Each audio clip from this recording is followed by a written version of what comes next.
Fungua nami kitabu cha Yohana. Mesema kwamba naenda kuongea kuhusu dhambi. Dhambi ni dhambi, ikawa ni ndogo, ikawa ni kubwa, bado ni dhambi. Bwana Yesu asifiwe. Kwa Mungu hakuna dhambi ndogo wala dhambi kubwa. Dhambi zote ni sawa machoni pa Mungu. Bwana Yesu asifiwe sana. Basi leo tutaenda kujifundisha kuhusu dhambi. Nimesema fungua kitabu cha Yohana. Mlango ni wa 8, tutaanza mstari wa 1. Najua ya kwamba katika mafundisho haya ama katika maandiko haya labda umeyasoma hata asubuhi ya leo na unayajua vizuri. Amen. Lakini wacha nikwambie kwamba katika kujua na katika ufahamu wako ni lazima kile ambacho kinasema katika maandiko haya tukaweze kukifuata. Yohana mlango wa 8, tutaanza mstari wa 1, tutaenda mpaka 12. Maandiko inasema hivi: alikwenda kila mtu nyumbani kwake, naye Yesu akaenda mpaka mlima wa Mzeituni. Hata asubuhi kulipokucha akaingia ndani ya hekalu, na watu wote wakamwendea, naye akaketi akawa akifundisha. Waandishi na Mafarisayo wakamletea mwanamke aliyefumaniwa katika uzinzi, wakamweka katikati. Amen. Nimesema ya kwamba tunaenda kuongea juu ya dhambi. Biblia imetuambia ya kwamba Yesu, kila mmoja alikwenda mahali pake. Yesu mwenyewe yeye alipanda kwenda mlima wa Mzeituni, mahali pale ambapo alikuwa akienda akiomba. Amen. Basi maandiko inasema ya kwamba alivyoenda katika ule mlima akiomba, Mungu amtie nguvu, Mungu amjaze nguvu. Siri ya wokovu kushinda vita, siri ya wokovu kushinda, lazima ukae katika neno. Amen. Utakapokuwa katika neno, utakapomjua Mungu wako, haijalishi pepo atajinua kwa kiwango gani. Yesu sasa akakwea.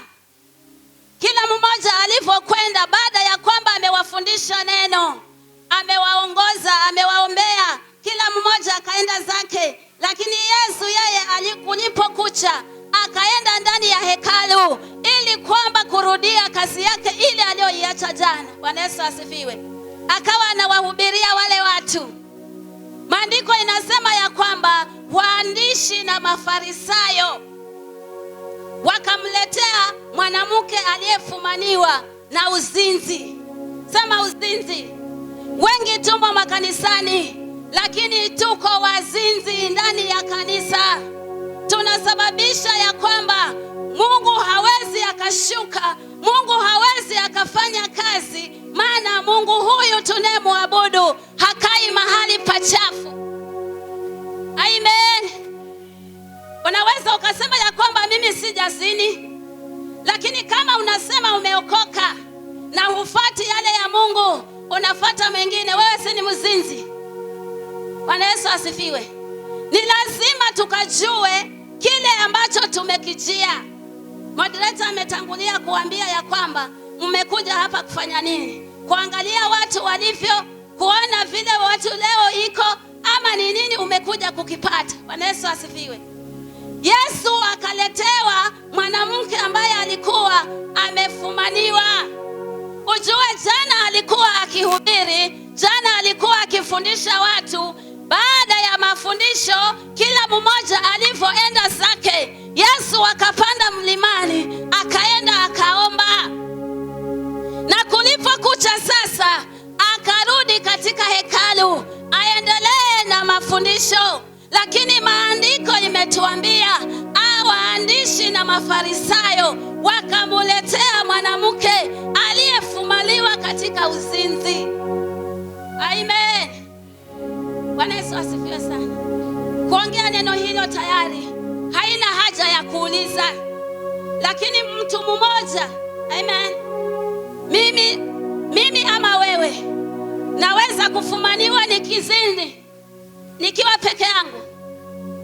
Halo, mimi ama wewe unaweza kufumaniwa na uzinzi ukiwa peke yako. Kwa nini basi Yesu akaletewa mwanamke tena wakasema amemfumania katika uzinzi? Wacha nikwambia hivi, mtu wa Mungu, katika wokovu ulio nao utapigwa vita na huyo Mungu aliye naye. Bwana Yesu asifiwe. Si mtu atatoka mbali, wale tu wa imani pamoja nawe, hao watakusaliti, hao watakufanyia mabaya kupitia huyo Yesu wako. Lakini ninachosema ni hivi, simama na Mungu wako. Madamu Mungu unajua alikokutoa, hata shetani akasimama na miguu zake, bado utasema Yesu ni Bwana. Unaona, Yesu ameletewa mwanamke, akamwambia tumemfumania akiwa anazinzi au amezini. Bwana Yesu asifiwe. Nimetangulia kusema ya kwamba kuna wokovu ni wazinzi ndani ya kanisa. Kwa wewe ambaye humtukuzi Mungu, wacha kule kumtukuza Mungu kile cha ukweli chenyewe. Wewe ni mzinifu na bado unakuja kanisani. Mpe mkono mwenzako, mwambie wewe ni mzinifu ama uko vipi. Najua hutasema, lakini Mungu aliye ndani, Mungu aliyekukomboa, anakujua jinsi alivyo kuokoa. Bwana Yesu asifiwe sana. Huyu mwanamke akaletwa akiwa anaambiwa kwamba tumemfumania akizini. Ujue Yesu ameenda mlimani. Bwana Yesu asifiwe. Wewe unaweza ukakosa kufahamu, lakini kama mimi na yule Yesu aliye ndani yangu, sina haja kuniambia maneno. Yule Mungu aliye ndani yangu mwenyewe hunena, si wewe unene. Amen. Ni lazima watu wa Mungu tujifundishe kukaa ndani ya Yesu, na tutakapojifundisha kukaa ndani ya Yesu, tutunze huu wokovu tuliona.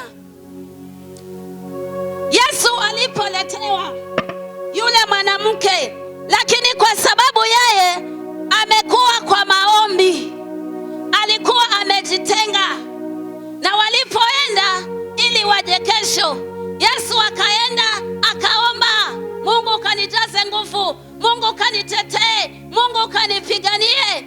Lakini wale mahadui wanaojiita ya kwamba ni waandishi na Mafarisayo, yani ni watu wa utafiti wa dini, amen,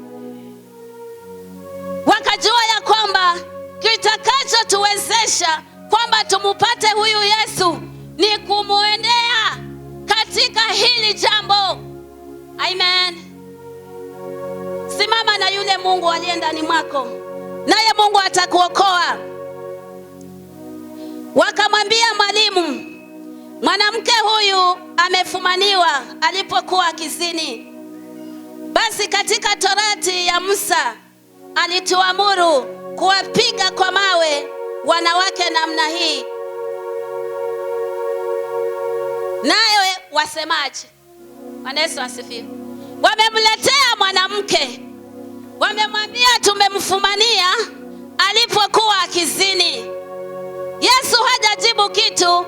Wanasema ya kwamba Musa alituamuru wanawake kama hawa kuwapiga kwa mawe. Kisha wanamwambia Bwana Yesu, wewe wasemaje? Amen. Lazima ujue Mungu aliye ndani mwako. Mungu akiwa ndani yako atakupa la kunena. Bwana Yesu asifiwe sana. Maana hawa watu walimwendea na Torati. Nimesema ya kwamba utajaribiwa na yule Mungu aliye ndani yako. Na kama mimi nimesema kwamba nimeokoka na achana na dhambi, wacha nifate Yesu. Tunasababisha Mungu anafanya kazi, si kwamba ni sawa, lakini anafanya kulingana na vile tulivyojipeleka, kwa sababu hatuko sawa. Tuondoe hizo dhambi za usherati ambazo zimejaa ndani ya mioyo yetu ama ndani ya miili yetu. Lazima tukaweze kuziondoa. Amen. maandiko imetuambia huu mwili huu ni hekalu la Mungu. Sasa hekalu hili litakuwaje Yesu awe ndani na uzinzi nao uwe ndani? Yesu anaweza kukaa kweli? Amen. Ama hiyo ni kaje? Bwana Yesu asifiwe. Basi kama vimewakasirisha, acheni uzinzi ili tumfuate Yesu. Amen.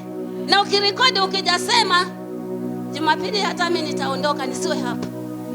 Amen. Lazima tuenende katika njia za Mungu. Maana maandiko inasema ya kwamba wanyama wote katika hii dunia wamepewa mahali pa kukaa, lakini mwana wa Adamu hana mahali. Kwa sababu gani? Tu watu ambao hatujiweki sawa. Kila mahali tuendako hatutosheki na mahali pale. Waandishi wakamletea, wakamwambia tulimfumania, kwa nini asimchukue na yule mwingine? Amen. Muulize mwenzako, mbona yule mwingine hakuletwa kwa Yesu? Mbona ameletwa mmoja? Huyo mmoja anaweza akazini akiwa peke yake. Ni lazima tusijifanye watakatifu. Mpe mkono mwenzako, mwambie usijifanye mtakatifu. Kuwa mtakatifu, lakini usijifanye mtakatifu. Siku inakuja na yale unayoyafanya gizani yatawekwa hadharani, yatawekwa juu ya kiango, kila mmoja aone. Amen. Lazima watu wa Mungu tukasimame. Tunamtia Yesu Kristo aibu kwa ajili ya matendo yetu, kwa ajili ya vile tunajiwe. Mungu akiwa mbinguni anaangalia. Tena huyu ni yule anasema anaomba. Huyu ndo anasema ni mwokovu. Na mwingine hata saa hii unasema hiyo ibada isha saa ngapi? Amen. Ili ukafuate yale mambo ya, ndio nimesema endelea kuyafanya, lakini siku itakuja utasimama na hayo matendo yako. Yakiwa mazuri ni sawa, yakiwa mabaya pia itakuwa ni sawa machoni pako. Lakini ninachosema ni kwamba simama kama wewe, simama kama wokovu, ukijua siku itafika. Wakamletea Yesu, wakamwambia kwa sheria na torati ya Musa. Kwa hivyo usifikiri pepo hajui neno. Amen. Maana alimfuata hata Yesu akamwambia, imeandikwa, jitupe chini tu. Imeandikwa Mungu atakuagizia malaika na mikononi mwako atakushika. Hiyo ni kitabu ya Zaburi. Si pepo anajua maandiko huyu? Kwa hivyo kusema Yesu asifiwe kwa mdomo si tatizo. Amen. Wala hilo hata alimtishi pepo. Maana utasema Bwana Yesu asifiwe sahi, na sahi utaenda kufanya yale unayajua mwenyewe. Wacha ukasimame kama mwokovu. Simama kama ulivyoitwa, kama ulivyokoka, ukasema Yesu ninakufuata na achana na dhambi. Simama hivyo hivyo. Na utakaposimama kuna mambo mengi ambayo utayakuta. Kwa huo msimamo wako wa wokovu kuna vitu nyingi utavipata, lakini visiwe sababu ya kumwacha Mungu. Unajua Mungu alikokutoa. Mafarisayo na waandishi wanajua torati. Wanamwambia tulifundishwa torati ya Musa inasema wanawake kama hawa. Bwana hakusema wanaume kama hawa. Amen. Mko hapa ama mmeenda? Sijamkaa, mko hapa miili lakini akili hazini. Akasema wanawake kama hawa Musa alituamuru tuwapige kwa mawe. Na wewe wasemaje? Amen. Kama mwokovu sasa wewe. Sasa kwa mfano hapa kutokelezee mwizi. Mwizi huyo ameiba, mwizi huyo ameiba. Yule atatoka na jiwe, yule atatoka na panga, yule atatoka na tairi. Huyo mwizi. Amen. Kama ni kuchomwa chomwe, kama ni kuuliwa auliwe. Hayo ndiyo maandiko. Bwana Yesu asifiwe. Tumehukumu kabla ya Mungu mwenyewe kufanya hukumu. Amen. na ikizidi mimi ninayesema Yesu ni Bwana na kuwa mstari wa mbele kuregesha injili ya Mungu nyuma. Maana wakati ninapofanya yasiyompendeza Mungu, naregesha injili ya Mungu nyuma isiendelee kwa ajili yako. Bwana Yesu asifiwe sana. Lakini naona jambo moja mahali hapa, ya kwamba Yesu alijua mioyo yao. Hata leo mimi naweza kukukosa kukujua, hata we mwenyewe ukakosa kujijua, lakini yule Mungu unayemwabudu anakujua hata hesabu ya nywele zako. Bwana Yesu asifiwe sana. Kwa hivyo kinachofanya wewe umpendeze machoni pa Mungu ni kusimama vizuri na Mungu wako. Uwe ni mama, uwe ni kijana, simama na Mungu. Bwana Yesu asifiwe sana. Lakini sasa katika hapa kwa kusimama tunaleta aibu. Bwana Yesu asifiwe sana. Maana wokovu uliokoka mwenyewe. Una miaka 40 tangu wokoke, una miaka 100 tangu wokoke, una miaka 20 tangu. Hiyo haimujalishi shetani. Shetani anaogopa msimamo wako, si wokovu wako. Amen. Sasa wanamwambia ya kwamba wanawake hawa Musa alituamuru kwamba tuwapige kwa mawe, nawe wasemaje? Sikiza majibu ya Yesu sasa. Nao walisema neno hilo wakimjaribu ili wapate sababu ya kumshtaki. Lakini Yesu akasimama akaandika kwa kidole chake katika nchi. 7. Nao walipozidi kumhoji akajiinua akawaambia, yeye asiye na dhambi miongoni mwenu na awe wa kwanza wa kumtupia jiwe. Amen. Jifiche tu ndani ya dhambi, endelea kutenda dhambi, lakini siku inakuja. Wale watu walimwambia hivyo Yesu ili wapate sababu ya kumshtaki. Sasa walivyompata Yesu amesimama anangoja watu kuja kuwahubiria, analetewa mwanamke ambaye amefumaniwa. Alafu wanasema kwa Torati ya Musa alituamuru wanawake kama hawa wapigwe kwa mawe. Wewe wasemaje? Yesu hakujibu chochote. Maandiko inaendelea kusema ya kwamba walimwambia hayo kwa sababu wapate sababu kamili ya kumshtaki. Nimesema ya kwamba unaweza mtu akaja kwako, si kwamba anakuuliza swali ambalo yeye mwenyewe hana jibu. Anakuuliza swali na jibu ako nalo. Amen. Bwana Yesu asifiwe. Sasa anatarajia uongee lile lako, alafu achanganye na ile lake, akuone wewe huna maana, maana hukusema kile anachofikiria kwa akili. Bwana Yesu asifiwe. Waliposema hayo ili kwamba wamjaribu Yesu, maandiko imesema Yesu yeye aliinama chini na akawa anaandika. Amen. Bwana Yesu asifiwe sana. Mungu mwenyewe anajua unayoyatenda. Wokovu wako Mungu ndiye anaujua. Umesimama katika kweli, Mungu anajua. Umejifichia katika dhambi, Mungu anajua. Akainama chini. Jibu alilolitoa Yesu akiandika chini, akajinua akawaambia, aliye ambaye hajatenda dhambi nawe wa kwanza kumtupia jiwe. Usihukumu mwenzako kabla ya Mungu mwenyewe. Bwana Yesu asifiwe. La, ninasema ya kwamba katika yale ambayo tunayatenda, iko siku moja utasimama na yale matendo yako. Lakini je, Mungu unayemwabudu wewe unamjuaje? Amen. Kulikuja Muislamu mwingine, kwa anasema, Bwana Yesu asifiwe, kuna yule mustadi wanasema ni mwanamume, alafu mustada sijui ni mwanamke. Sasa huyo mustada. Amen. Kimeumana huko kwa masinagogi yao, hakuna tena uzima. Akaja akanieleza mpaka mwisho, sitakwambia. Amen.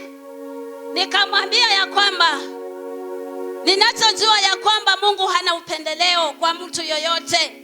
Lakini je, katika yale maombi unayoombea hao wafuasi wako, mbona hayakuweza kukuponya? Amen. Nikamwambia huku kwa huyu Yesu huku pia nako kuna sheria zake.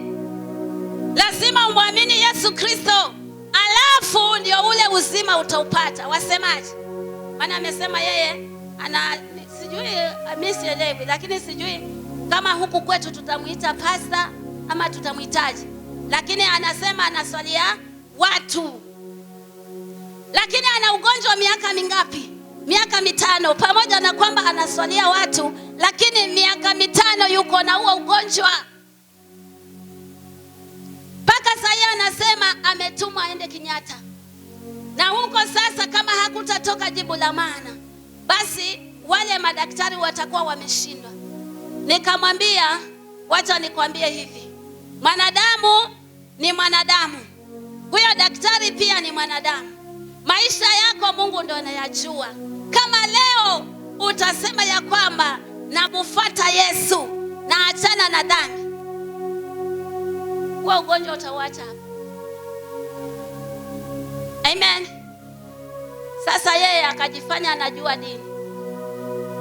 Anasema sasa mimi siwezi nikaingia kanisani, lakini hapa nitakuja. Alafu lengine, sitaki kuonekana na wale Waislamu wenzangu. Nikamwambia kwa hivyo unaogopa mwanadamu, lakini huyo Mungu unayemwendea unamwogopa kama mwanadamu mwenzako? Nikamwambia sikia nikwambie, wewe umesema ni mstada kunikuja mwenzako kama wewe, hao Waarabu, hao wenye wanajiita ndio hao wenye dini. Acha wewe umepakwa maji, sijui umefanywaje. Na akaja hapa nikamwombea na akapona. Kwa hivyo hayo ni madogo. Sijakwambia uingie kanisani, sijakwambia uokoke kwa lazima. Maamuzi ni yako. Hata najaribu leo niombe hapa kibandani leo, alafu nitafikiria yale mengine. Naambia ni sawa. Lazima wewe Mungu mwenyewe akaweze kukaa ndani yako. Mtu anaweza kuja kwako kutafuta usaidizi kwako, si kwamba anataka ule usaidizi, bali amekuja ili ajue kilicho ndani yako ni nini. Na mimi nashukuru Mungu, ukija kwa njia hiyo, mimi Mungu ameniambia vizuri. Nikitaka kukwambia nitakwambia, nisipotaka pia ni sawa, lakini nakujua sababu yako ni nini. Bwana Yesu asifiwe sana. Ni lazima ukasimame na Mungu. Akasema basi nikiombewa na nikipona, hata sijui nitamfanyia nini huyo Mungu. Nikamwambia sasa hayo ni yako.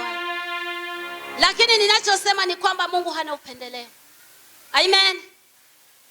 Hawa walivyomletea yule mwanamke, wakasema kwa sheria. Kwa hivyo wakati unapofanya dhambi, si kwamba hujui unachokifanya ni dhambi, lakini kwa sababu roho ya pepo imeingia ndani mwako. Maana hofu, kama roho wa Mungu hayumo ndani, hauna hofu ya Mungu. Kutenda dhambi kwako ni kama kitu cha kawaida, na kanisani unakuja kama kawaida, maana roho wa Mungu hayumo ndani mwako. Amen. Siku ya leo nasema hivi, kama umekuwa mtu wa kanisa, umekuwa mtu unayesema Yesu ni Bwana, ondoa uzinzi ndani yako. Yesu hahitaji mtu kama huyo, anahitaji abudiwe yeye peke yake. Wakati unaposema Yesu ni Bwana, ni awe Bwana paka ndani ya mwili, paka ndani ya roho, awe Bwana. Amen. So unasema Yesu ni Bwana, unaenda kwa Kalimanzira, nasema hata kama utaenda mwenyewe, unasema natuma hiyo pesa, nendeni mkaniangalilie huko. Alafu Jumapili unakuja hapo napiga makofi. Kalimanzira ni gani? Unaenda kwa mganga, si wewe umeenda, lakini umetumanishana. Si ni wewe umeenda?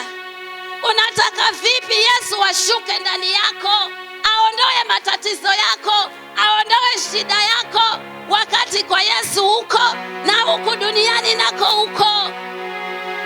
Simama na Mungu ili Mungu aliye ndani yako afanye makao. Utalaumu Mungu, useme maisha haya ninayoishi, haya maisha sijui vitakuwaje. Shida si maisha, shida ni wewe. Bwana Yesu asifiwe sana. Lazima mtu wa Mungu usimame. Wokovu ni wa kwako, haujalazimishwa kuokoka. Kwa hivyo hata kusimama na Yesu ni wewe mwenyewe. Lakini naona Yesu amewapa jibu kamili. Anawaambia ambaye hajafanya dhambi na awe wa kwanza kumtupia jiwe. Si wao wameleta, wanasema tumemfumania. Maana Yesu akiandika chini, ina maana alikuwa anaandika hizo dhambi zao, labda zilikuwa zimezidi kushinda huyu mwanamke. Wamesema kwa Torati wanawake kama hawa tuwapige kwa mawe. Yesu akajiinua na akawaambia ambaye hana dhambi miongoni mwenu awe wa kwanza kumtupia jiwe. Na Yesu akaendelea kuandika chini. Kabla uhukumu mwingine, lazima wewe, je, maisha yako umesimama vipi na Mungu? Amen. Kabla uhukumu, nyoshea kidole mwenzako, wewe uko vipi? Tunafanya injili ya Mungu inakuwa hovyo. Injili ya Mungu inadharauliwa. Watu hata hawaamini Mungu tena kwa sababu yale tunayoyafanya makanisani ni magumu. Unapata mtu hajaokoka na anasema kama wokovu ni wa mzee fulani, hata mimi nimeokoka. Kama wokovu ni wa mama fulani, hata mimi nimeokoka. Na yule anayesema vile ni mtu ambaye hajaokoka. Amesoma nini kwako? Lazima watu wa Mungu tusimame. Tusimame kama sisi. Na utakaposimama katika neno la Mungu, utakuwa na jibu la kumwambia Mungu. Yesu alimwambia tu yule ambaye hajafanya dhambi awe wa kwanza kumpiga mawe. Na kwa sababu Yesu alikuwa ameaminisha, neno la Mungu litabaki kuwa neno la Mungu. Maandiko imesema mstari wa 8, akainama tena akaandika kwa kidole. Amen. Amewaambia ambaye hajafanya dhambi awe wa kwanza, na akaendelea kuandika chini. Anahesabu hizo dhambi zako. Labda hata yule aliyemuleta ametoka kufanya hiyo kazi, na hapa sasa ameleta huyu ahukumiwe. Yesu akasema kama we hujatenda dhambi uwe wa kwanza, na akaendelea kuandika chini. Mungu anatuona matendo yetu. Tujisifishie wokovu ulionao. Tusimame katika wokovu. Tusimame katika neno. Neno la Mungu likiwa ndani yetu, tutaogopa dhambi. Bwana Yesu asifiwe. Lakini yale tunayoyafanya chini ya jua, Mungu anayaona na Mungu anajua. Haina haja ya kuongea, Mungu anafahamu. Amen. Kwa hivyo kitakacho kutukomboa sisi ni kusimama na Yesu, ili injili hii ikaende mbele, ili injili hii ikamtukuze Mungu, watu wakaokoke, watu wakamweze kumwona Mungu. Lazima sisi wenyewe tujiheshimu. Bwana Yesu asifiwe sana. Na tutakapofanya hivyo, tutaona makuu ya Mungu. Mstari wa 10, Yesu akajiinua asimwone mtu ila yule mwanamke. Akamwambia mwanamke, wako wapi wale washtaki wako? Je, hakuna aliyekuhukumu kuwa na hatia? Akamwambia, hakuna Bwana. Yesu akamwambia, wala mimi sikuhukumu. Enenda zako wala usitende dhambi tena. Bwana Yesu asifiwe. Mwenye kuhukumu ni Mungu. Utatenda vile neno linasema ni sawa. Utafanya vile unavyoona wewe mwenyewe ni sawa, pia hiyo nayo ni sawa. Lakini neno la Mungu litabaki kuwa neno la Mungu. Halitaweza kubadilika kwa sababu wewe umeenda kinyume na neno. Amen. Akamuuliza yule mwanamke, maana Yesu ameendelea kuhesabu hizo dhambi za wote. Anaendelea kuandika chini. Alivyojinua, wale waliomuleta kwa mashtaki hawako. Yesu akawauliza, wako wapi washtaki wako? Kasema hawakukuhukumu. Si nimewaambia wawe wa kwanza kutupa jiwe. Amen. Lazima tulinde huyu Yesu aliye ndani yetu. Tulinde wokovu wetu. Yesu akamwambia yule mwanamke, hata mimi sikuhukumu, lakini nenda zako usitende dhambi tena. Amen. Unaweza ukamuasi Mungu kwa hayo matendo ambayo unayafanya. Maana wakati unapofanya mambo yasiyo ya Mungu, wewe umetenda dhambi. Amen. Mungu anasema usiibe, wewe bado ni mwizi. Mungu anasema, yani mambo mengi ambayo Mungu anayanena ndio yale tunayafanya. Hata ikizidi tumeshinda wale ambao wako huko duniani tayari. Amen. Ndio naona siku hizi hata watu wakawa kwa viwanja wanahubiri injili, njoni kwa Yesu atawafanya hivi. Alafu yule anahubiri labda wanajua kule wanafatana huko, nitaokoka mimi. Lazima tuchunge yule Yesu aliye ndani yetu. Wacha Mungu mwenyewe akahukumu. Simama na wokovu wako kikamilifu, ili Roho wa Mungu awe ndani, asimame ndani yako, ili akatende yaliyo makusudi ya mapenzi yako. Hauja kuombolewa ama haujaokoka ili uje ukae hapa kanisani. Mungu anatarajia wewe nawe, kwa sababu umejua uzuri wa Mungu, ukamwambie mwingine. Amen.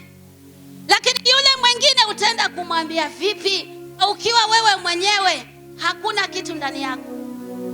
Lazima ya kwamba tangu sasa waanze kurekebisha. Tumwambie Mungu, shuka katika maisha yangu, mahali pale siwezi, mahali pale nashindwa. Mungu niondolee, nahitaji nisimame. Hata mwili unashindana na roho, na roho kushindana na mwili, lakini simama kama mwokovu.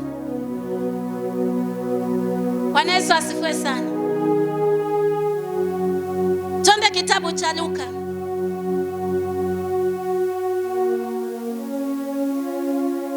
Lazima watu wa Mungu tukaishi kama watu ambao tunamjua Mungu, kama watu ambao tumeokoka, kama watu ambao hatuna mawaa, ili kwamba tukampendeze Mungu, ili kwamba tukamwinue Mungu katika neno lake. Luka 18 na mstari wa 9 hadi 14. Luka 18 mstari wa 9 hadi 14. Akawaambia mfano huu watu waliojikinai ya kuwa wao ni wenye haki, wakiwadharau wengine wote. Watu wawili walipanda kwenda hekaluni kusali, mmoja Farisayo, wa pili mtoza ushuru. Yule Farisayo akasimama akiomba hivi moyoni mwake, E Mungu, nakushukuru kwa kuwa mimi si kama watu wengine, wanyang'anyi, wadhalimu, wazinzi, kama huyu mtoza ushuru. Hawa ni watu ambao wako mara mbili, wameenda kuswali. Kama wewe vile umekuja mahali hapa kuja kuomba, umekuja kumwambia Mungu kweli yako, umekuja kumwambia Mungu unachotaka, kuja kuombea mwingine mabaya. Bwana Yesu asifiwe. Sasa Yesu anawapa mfano, anawaambia hawa watu walioenda kusali, mmoja Farisayo na mwingine mtoza ushuru. Unajua Farisayo ni mtu wa namna gani? Yaani ni mtu anayejua dini. Anajua dini vizuri. Hakuna neno ambalo utakalomwambia asipolijua. Na huyu mtoza ushuru sasa, unajua mtoza ushuru ni wa namna gani? Sasa watu hawa wamekuja mahali hapa pamoja kuomba.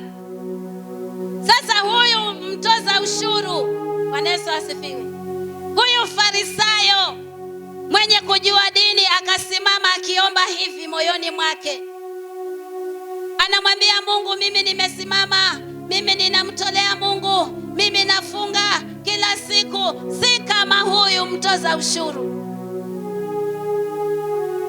Bwana Yesu asifiwe. Huu wokovu ni mgumu jamani. Bwana Yesu asifiwe sana. Maana kama mtu anathubutu kuingia kwa madhabahu na aombe baya kwa ajili ya mwingine, huyu mtu ni mtu ambaye ameokoka. Anasema ya kwamba huyu, mimi ninafunga kila siku, ninamtolea Mungu, si kama huyu mtoza ushuru. Lazima tunaposimama katika kumwomba Mungu, tukaombe Mungu tukiwa tunajua kwa nini tunaomba. Umekuja mahali hapa kanisani, ujue kwa nini wewe unaomba. Maana pepo siku zote yuko anakutafuta. Amen. Na anajua kesho yako, hata jana lako anajua. Lakini msimamo wako na Mungu wako atakushindania. Huyu mtoza ushuru, mimi naona kama huyu Farisayo alimchukulia kama mtu mwenye dhambi. Lazima mtu wa Mungu ukawe na neno ndani yako, na neno la Mungu likiwa ndani yako, hakutatokelezea neno lililo baya. Lile litakalotoka litakuwa neno la amina na kweli. Akasimama akasema ya kwamba mimi nafunga, namtolea Mungu, wala si kama huyu mtoza ushuru. Hiyo ni siri yako. Bwana Yesu asifiwe. Uwe unafunga, uwe hufungi, si ni kazi yako na Mungu wako. Ingawa neno linasema ukitaka kumwona Mungu, ukitaka kushinda vita, uwe mtu wa kufunga, uwe mtu wa kuomba, lakini si kwa lazima. Unakuja mbele za Mungu, anamshtakia Mungu, si kama huyu. Na tuondoe hayo mambo madogo madogo ndani ya maisha yetu, yatatusababisha tusimuone Mungu kikamilifu. Wacha kuhukumu, kazi ya kuhukumu ni ya Mungu mwenyewe. Amen. Kwa sababu umeokoka, basi umempata mzee mwenzako huko nje, labda akifanya vitu visivyokuwa vya kawaida, waja vifanya ushuhuda. Nimemwona kuna mtu, kumbe ulikutana naye. Amen. Lazima watu wa Mungu tukawe watu wakamilifu. Kabla unyoshee mwingine kidole, anza kujitafuta wewe mwenyewe, nimesimamaje? Huyu mtoza ushuru anasema mimi nafunga kila siku. Huyu Farisayo sasa, hasa yule mtoza ushuru, si kazi yake ni kuiba, ama hiyo ni ulaghai, ama ni kufanya nini? Yaani amemchukulia kwamba ni mwenye dhambi, hata hafai mbele za Mungu, ndiposa anaomba maombi kama hayo. Na uko mahali hapa wewe unasema umeokoka, na hayo ndio maombi yako unaombea mwingine. Hata alikukwaza, ulienda ukaomba deni akakosa kukupa, sasa unaja kuomba hapa. Huyo Mungu hata malizana naye kabisa, maana alienda kumwomba akaninyima na ako nasi. Niombe hilo. Simama na Mungu. Bwana Yesu asifiwe sana. Mstari wa 12 anasema, lakini yule mtoza ushuru akasimama mbali, wala hakuthubutu hata kuinua macho yake mbinguni, bali alijipiga kifua akisema, Mungu, niwie radhi mimi mwenye dhambi. Bwana Yesu asifiwe. Yule ambaye amesingiziwa hayo mambo, yani ombi hilo, maandiko yamesema yeye akanyamaza, akajipiga kifua, akasema, Mungu niwie radhi, maana mimi ni mwenye dhambi. Bwana Yesu asifiwe. Mungu anahitaji mtu wa kujirudi, anahitaji mtu wa kujishusha, hataki mtu wa kujipandisha. Wewe jishushe, na unapojishusha Mungu anakuinua. Unapojileta mbele za Mungu, Mungu anasimama nao. Acha kubeba mzigo wa mwingine, beba maisha yako. Bwana Yesu asifiwe. Hata kama ni kubeba mzigo wa mwingine, beba kwa kumwombea, lakini si kumubebea kwa kumunungunika, kwa kumudhihaki. Hilo ni jambo ambalo tunafanya dhambi machoni pa Mungu, na kwa njia moja ama nyingine kumuona Mungu kwetu hakumu. Mtoza ushuru kwa sababu alijua haya maombi ni mimi yamenilenga, hakuinua sauti kwa Mungu, akajipiga kifua tu akasema, niwie radhi, mimi ni mwenye dhambi.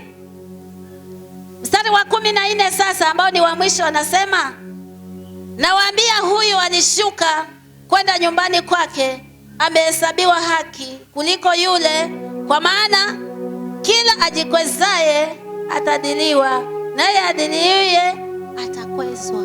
Bwana Yesu asifiwe. Ukijiinua Mungu atakushusha. Siku zote Mungu anahitaji mtu wa kushuka. Umekosa, unajua umekosa, shuka. Hata ikibidi ya kwamba ni mambo umesingiziwa, lakini kama mwokovu uliye kamili, shuka, kubali. Bwana Yesu asifiwe. Yesu alifanywa laana kwa ajili ya dhambi zetu. Kuna mahali katika maandiko akafungwa macho, akatemewa mate, tena akaambiwa tabiri. Ni nani aliyekufanya? Yesu alikuwa na huo uwezo. Alikuwa na uwezo wa kufanya hata wale watu waliomfanya hizo dhihaka zote wasifanye, lakini kwa sababu neno la Mungu litimie. Bwana Yesu asifiwe. Kuna sababu ya kumuinua Mungu. Unapokuja mahali hapa, taka kujua kilichonileta ni nini, na kama nimekuja mahali hapa kumuomba Mungu, basi ni muabudu Mungu katika kweli na pia roho. Amen. Yule akamwambia, niwie radhi, maana mimi ni mwenye dhambi. Hakutaka kuomba mengine, maana ni kama yule mwingine amemaliza. Lakini hapo maandiko yanasema alienda kwake nyumbani akiwa amesamehewa kushinda yule mwingine. Bwana Yesu asifiwe.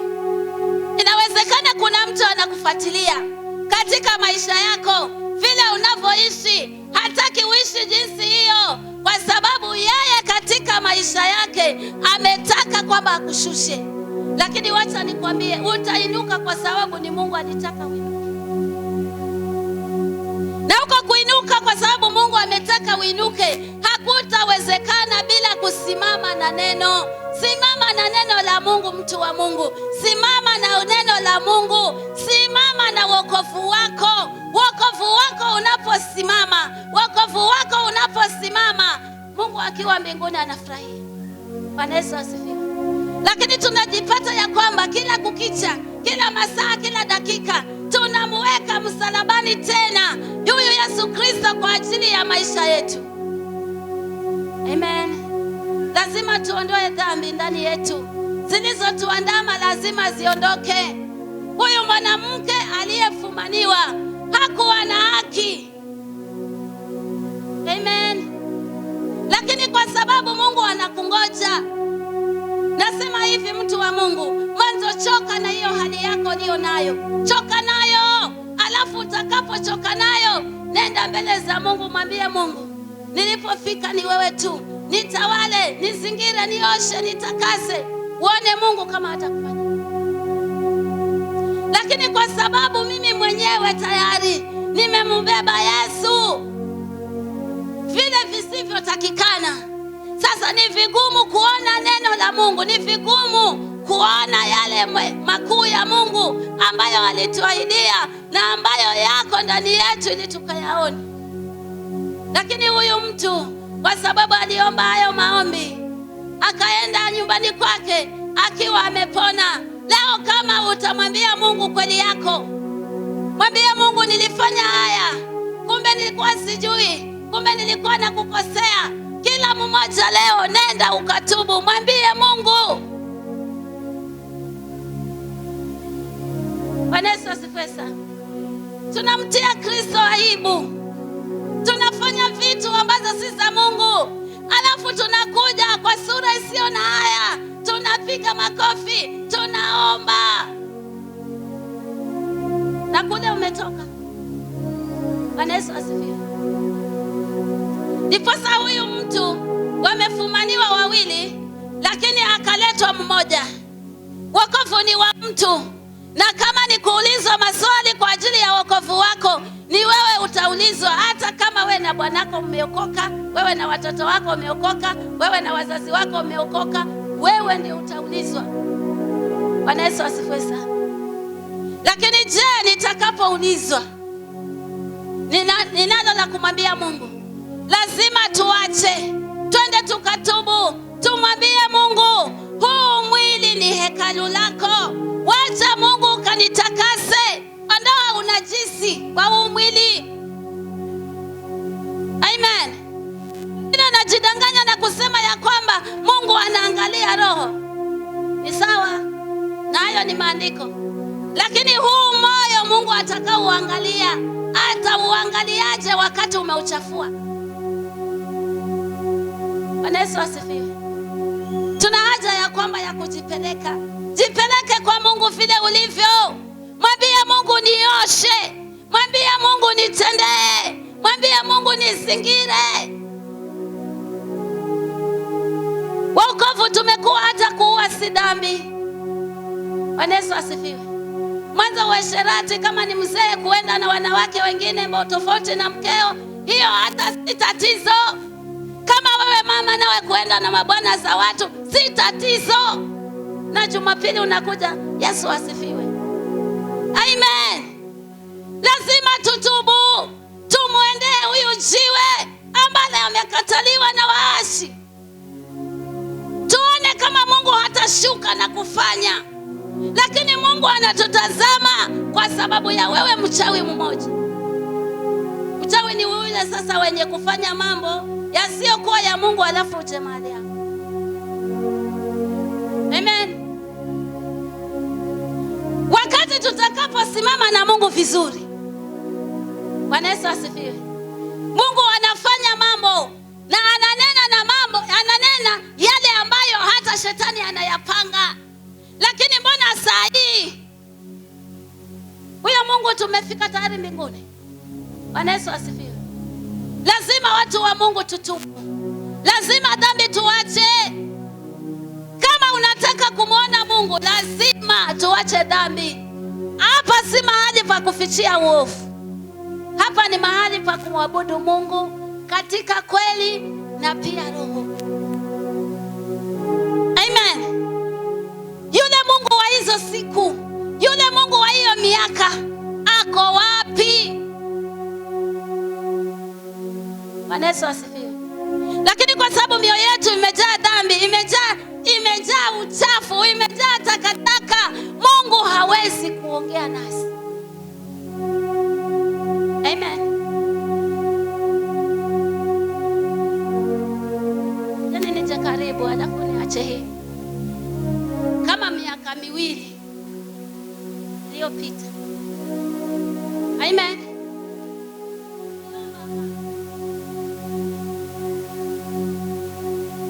Amen. Mungu akaongea kama hiyo kanisa litakuja. Lakini Mungu wao wanayekuja kumwomba pale ni wa mgumu. Huyo Mungu huyo alienda wapi? Hata saa hii liko hapa.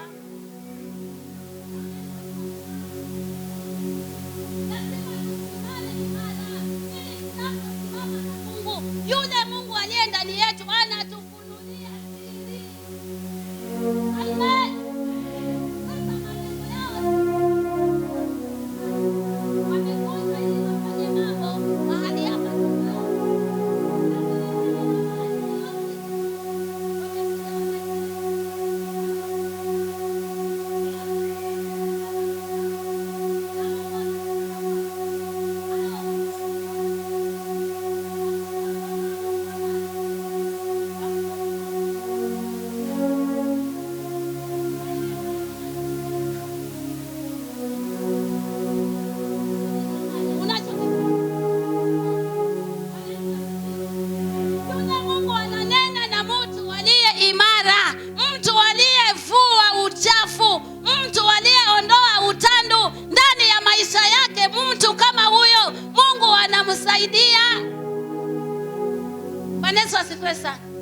Leo hii wewe unaweza kuwa umeokoka miaka mingi, lakini hujamuona Mungu. Mtu akaokoka leo na Mungu akamfungua.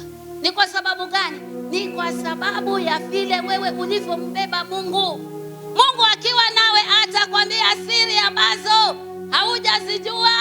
lakini Mungu atakwambia kabla, na zikija zikifanyika, Mungu atakuwa amesimama. Amen. Lakini wako wapi waliokuwa wakiomba? Wako wapi waliokuwa wakimtafuta Mungu? Kwa sababu ya mioyo yetu imejaa dhambi. Hakuna mwenye kuogopa dhambi. Tunafanya dhambi mpaka ndani ya kanisa. Alafu tunahitaji tuite Mungu ashuke. Mungu anaweza kushuka kweli. Amen. Tuna haja ya kujitafuta. Ni wapi ambako tumemkosea Mungu? Tutakapoenda mbele za Mungu, mwambie Mungu nioshe, mwambie Mungu unanijua, mwambie Mungu unanifahamu. Mimi mwenyewe nimejileta mimi mwenyewe. Usijilete na shemegi yako, usijilete na shangazi yako, jilete mwenyewe mbele za Mungu. Bwana Yesu asifiwe sana. Yule Mungu ambaye alikuweko, hata leo Mungu huyo yuko. Lakini sasa yule Mungu aliyekuwa akinena, yule Mungu aliyekuwa akifanya, yuko wapi? Kwa sababu tumemwacha. Kwa ajili ya matendo yetu, kwa ajili ya mioyo yetu, kwa ajili ya nafsi zetu, tumeacha kumwabudu Mungu katika kweli na pia roho. Tuna haja ya kujirudi. Maana Mungu akiwa mbinguni anatuona na anatujua jinsi anavyotujua. Kama Mungu anatufunulia siri, kama Mungu ananena nasi kwa ajili ya mambo ambayo hayajakuwa lakini yatakuja, Mungu huyu alienda wapi? Amen. Kama wewe ni mwokovu, ulikuwa ukiomba, unaamka saa 8 ya usiku ukiomba, leo hii ukilala tu moja kwa moja mpaka kesho asubuhi, huyu Mungu, hii roho ya maombi ndani yako ilienda wapi? Lazima tukaache yale tulio nayo, tuyaache yale ambayo yako, tuyaache, tuje tumwabudu Mungu katika kweli na pia roho.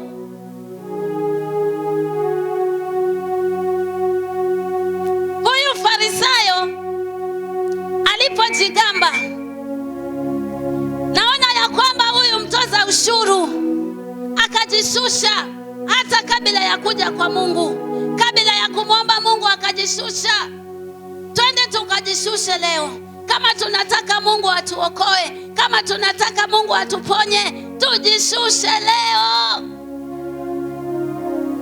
Kuna watu kule nje wana shida, kuna watu kule nje wanakuhitaji wewe. Utaendaje kuombea mwingine ukiwa wewe mwenyewe huwezi kujiombea? Bwana Yesu asifiwe. Na ni kama mwaka huu Mungu ameamrisha Waislamu kuja kuombewa. Yaani kila wiki lazima umeombea Waislamu zaidi ya 5. Amen. Mwingine kuna siku moja nilimpata yuko hapa hapa yeye. Ameanguka pale na kuja kwa ushirika wa katikati ya wiki.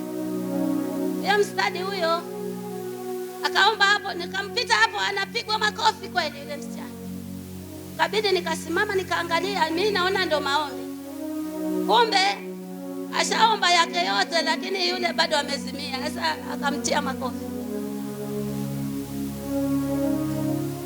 Leo mamake juzi alikuja, anambia anataka usaidizi, lakini huyo msichana mwenyewe maombi hataki. Lakini sababu ni hii, anasema yeye alikuwa yuko shule, sijui grade 6 sijui ndo nini. Sasa akawa anasomea nyumbani, akalala usiku, akaota kumekuja mtu amevaa kanzu, kamulisha nyama, akakula nyama mpaka siku hiyo alichelewa kuamka na kula nyama. Hata alipoamshwa anaambiwa sasa kwenda shule zimekwisha, utachelewa shule, hata nenda saa 2, yeye anaamshwa. Kutokea hapo akaanza kuanguka na kusimia. Sasa mamake anasema ameenda kwa waganga, ameenda huko kwa stada walisema ni mwanamke, stadi ni yule mwanamume. Kote ameenda, lakini yule mtoto bado yuko hivyo. Akianguka hapa ni masaa 3 wanasema ndio amke. Ama alale tu kwa huo usingizi, haijalishi ni usiku ni asubuhi. Ashike njia na aende. Hajui anaenda wapi mpaka kule atapata ufahamu akatoke huko. Nililonichekesha hiyo juzi akija kuniambia. Alisema jana tulilala sote vizuri. Sasa kulipokucha sikumuona kitandani. Nikakaa mpaka saa 5 ndio namuona mtu huyu. Watoka wapi? Anasema nione. Ameamuka huko Naivas hapo, si kuna mahali pale kuna matakataka. Alijipata pale, amelala hapa. Sasa hizo mapepo zimemtoa hapa, zimemfikisha Naivas huko kwa jaa. Tusimame na Mungu ili tuwasaidie wenye shida. Bwana Yesu asifiwe. Wengine hata unaweza ukawa una shida, si kwamba hiyo shida ni kwa sababu ni dhambi umefanya. Kuna kitu Mungu anataka ukifanye. Leo nasema hivi, watu wa Mungu, tuache dhambi. Maana yale tunayoyafanya haya tutaweza kumuona Mungu. Bwana Yesu asifiwe sana. Mwanamke yule, kwa sababu yeye mwenyewe alikuwa amekubaliana na hali yake, hata alipopelekwa mahali kule hakuwa na la kusema. Utajaribiwa kwa ajili ya wokovu wako, utajaribiwa kwa ajili ya Yesu wako, lakini simama na Yesu. Mimi nimemaliza, tunaenda kuomba. Jitafute mwenyewe. Umeokoka lini? Umeokoka wapi? Mwambie Mungu, haya ninayoyafanya leo, hata ukaja leo, mimi ninaweza kweli? Haya niyafanyayo leo, parapanda ilie, mimi nitaweza? Tunafanya mambo ya aibu kanisa, tunafanya mambo yasiyompendeza Mungu. Mwili huu ni hekalu la Mungu. Tuache kunajisi, alafu tuone kama hatutaomba Mungu akasimama. Maandiko yanasema Joshua aliomba, alikuwa anapigana vita, akaomba akasema, jua mahali pale lilipo liwe hapo, mpaka amalize kupigana vita. Na Mungu akafanya hivyo. Yule Mungu alienda wapi? Yuko wapi Mungu huyo? Kwa sababu ya dhambi tunazozifanya ndani ya mioyo yetu, hofu ya Mungu haimo ndani yetu. Kwa hivyo kufanya dhambi kwetu si tatizo. Amen. Wachani kuniangalia hivyo. Wachani dhambi. Maana sasa hii uko busy unaandika, hata anaandika vifungu. Anamwandikia sasa huyo hao. So mwenyewe unamjua. Bwana Yesu asifiwe. Namaliza, yuko karibu kumaliza, tutakutana huko. Alafu uje uone. Unataka umwone Mungu. Umekuwa adui, unanyamazisha utukufu wa Mungu ndani ya kanisa. Amen. Lakini kwa sababu Mungu hayumo ndani mwako, haoni kama hilo ni tatizo. Leo nasema hivi, kila mmoja jipeleke kwa Mungu kama wewe. Mwambie Mungu ninatubu. Mwambie Mungu najirudi.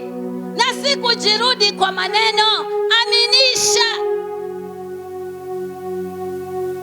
Yesu asifiwe sana. Na tutakapofanya hivyo, tutamwona Mungu akiwa upande wetu. Lakini lazima dhambi tuache. Lazima tumwendee Mungu.